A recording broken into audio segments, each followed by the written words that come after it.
Alors, vidéo de correction pour les troisièmes exercices de statistique, donc qui va parler de médiane. Donc, dans ce type d'exercice, la première chose à savoir pour calculer la médiane d'une série, c'est savoir si la série est rangée. Étant donné qu'on a un tableau d'effectifs, la série est rangée et on pourrait la réécrire sous forme linéaire, c'est-à-dire alignée, en disant qu'il y a 5 fois 0, donc 0, 0, 0, 0. Ensuite 9 fois 1, etc. Mais on se rend bien compte assez vite que ça devient très long à écrire. Donc, dans ce cas-là, c'est comme dans le cours, ce qu'on va faire, plutôt privilégié, ça va être d'écrire l'effectif cumulé croissant pour pouvoir répondre à la question. Donc, on va rajouter une ligne au tableau qui s'appelle ECC. Alors là, moi, je n'ai pas spécialement beaucoup de place, donc je vais refaire mon tableau. Vous, de toute façon, je vous conseille toujours de le refaire aussi. Et on va rajouter, du coup, donc là, c'est nombre d'opérations, donc je vais marquer NB. Là, c'est les différentes valeurs de la série, donc qui vont me permettre de répondre quelle est la médiane de cette série, puisque je vous rappelle que c'est le caractère qui est important. Je pourrais aussi très bien rajouter la case totale. Et ensuite, on va donc rajouter à la ligne effectif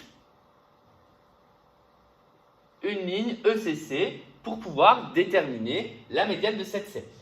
Donc ici, il y a 5 personnes qui ont répondu 0, il y en a 9 qui ont répondu 1, 7 qui ont répondu 2, 6, 3, 3, 4 et une personne 5, ce qui fait au total 14, 21, 21, 27, 30, 31. 14 plus 7, 21, 21 plus 6, 27, 30, 31. Ok. Donc 31 personnes qui ont répondu. Donc ici déjà, en termes de raisonnement, j'ai besoin de connaître le total parce que 31, c'est impair. Lorsque l'effectif total de la série est impair, je vous rappelle que l'on cherche une valeur médiane, donc une valeur centrale. Donc on cherche une valeur et il va falloir déterminer cette valeur. Donc deux façons de la déterminer. Soit vous divisez par 2 et vous arrondissez au supérieur, ce qui veut dire 31 divisé par 2, ça fait 15,5. Donc on cherche la 16e valeur de la série rangée.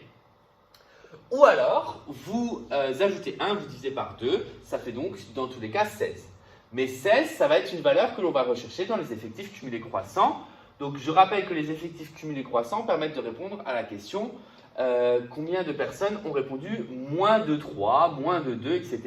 Donc on va ajouter au fur et à mesure en diagonale. Donc là, il y a 5 personnes qui ont répondu 0 ou moins. Il y en a 14 qui ont répondu 1 ou moins, puisqu'il y en avait 5 plus 9. Il y en a 21 qui ont répondu 2 ou moins. Il y en a du coup 27 qui ont répondu 3 ou moins. Il y en a 30 qui ont répondu 4 ou moins. Et donc 31 qui ont répondu 5 ou moins, puisque 31 correspond à l'effectif total. Et donc je cherche la 16e valeur ici. La 16e valeur, je vous rappelle aussi que c'est dans l'effectif cumulé croissant la première valeur qui dépasse 16. Donc la première valeur qui dépasse 16, c'est 21, puisqu'ici j'en ai que 14, donc j'en ai pas assez. Et donc là, je vais avoir de la 15e à la 21e valeur qui vont être des 2. Donc ça veut dire que ma médiane de cette série est égale à 2. Interpréter le résultat, c'est la phrase réponse que j'attends, c'est qu'au moins 50% des, alors ça correspond à quoi? Des opérations quotidiennes réalisées dans une clinique vétérinaire sont inférieures à 2. Donc il y a au moins 50% des opérations qui sont inférieures à 2 par jour.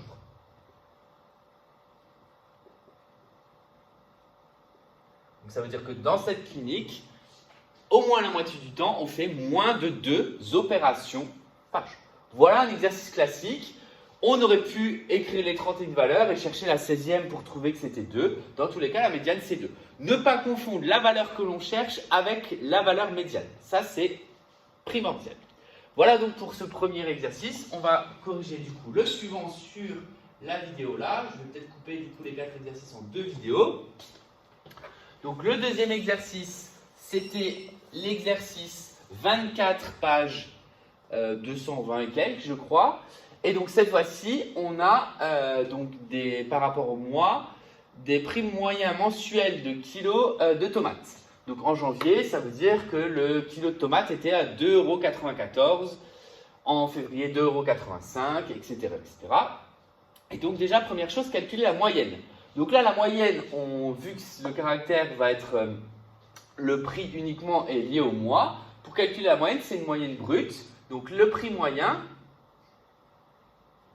c'est tout simplement l'addition des 12 prix, puisqu'il y a 12 mois, et on va diviser du coup par 12.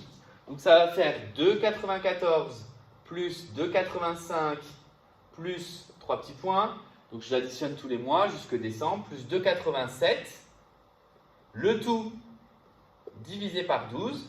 Donc ça fait à la calculatrice 2,94 plus 2,85 plus 3,17 plus 3,44 plus 2,75 plus 2,74 plus 2,56 plus 2,15 plus 2,67 plus 2,89 plus 2,91 plus 2,87.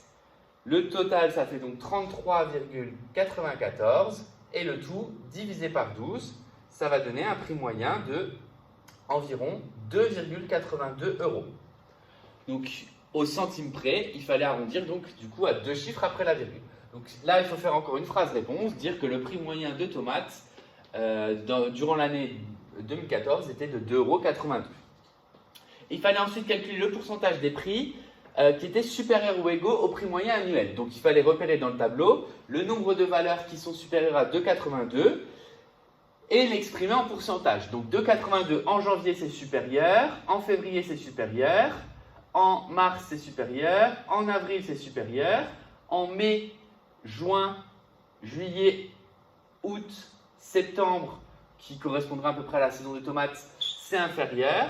Et donc il y a encore les 3 derniers mois de l'année qui sont supérieurs, ce qui veut dire que 7 mois de l'année sur 12 sont supérieurs à la moyenne.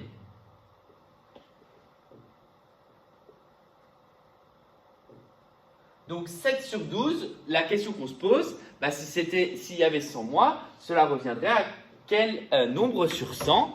Donc on pourrait très bien faire ce petit tableau de proportionnalité, le tableau suivant. On a 7, on a sur 12, égale quelque chose sur 100. Et donc du coup, pour trouver le pourcentage, le mettre dans un tableau. Donc là, ça serait les mois, là, ça serait le pourcentage. Donc là, cette fois-ci, le tableau, je ne l'ai pas fait en ligne, mais en colonne. Et trouver la valeur là, ou alors tout simplement calculer la valeur, une valeur décimale approchée de 7 sur 12, qui fait environ 0,58333, et donc du coup le pourcentage c'est à l'unité, donc ça veut dire que ça va être environ 58%. Donc c'est pas égal, mais environ à 58 sur 100. Donc là, pour trouver la valeur là, vous pouviez faire un produit en croix, ou alors calculer 7 douzièmes, qui fait environ 0,58 et l'infinité 3, donc 0,583 environ. Et donc du coup, pour l'avoir en pourcentage, étant donné que ça c'est sur 1, pour l'avoir en pourcentage, on multiplie par 100 au numérateur et au dénominateur, ce qui reviendrait à dire 58,3%, mais arrondi à l'unité, ça fait environ 58%. Donc là, la réponse, c'est environ 58%. Donc ça veut dire que 58% du temps de cette année, les prix sont supérieurs à la moyenne. Parce que je vous rappelle qu'un calcul de moyenne, c'est si les prix étaient tous identiques, ils seraient égaux à 2,82. Donc ça veut dire que forcément, il y a des chances en tout cas qu'il y ait des prix à un moment donné qui soient supérieurs, des prix qui soient inférieurs à la moyenne, et donc du coup le tout va s'équilibrer. Voilà pour ces deux premières corrections d'exercice. Donc première correction sur le calcul de médiane à l'aide d'un tableau, deuxième correction sur le calcul de moyenne et calcul de pourcentage. Ça fait partie vraiment des choses à maîtriser dans les statistiques.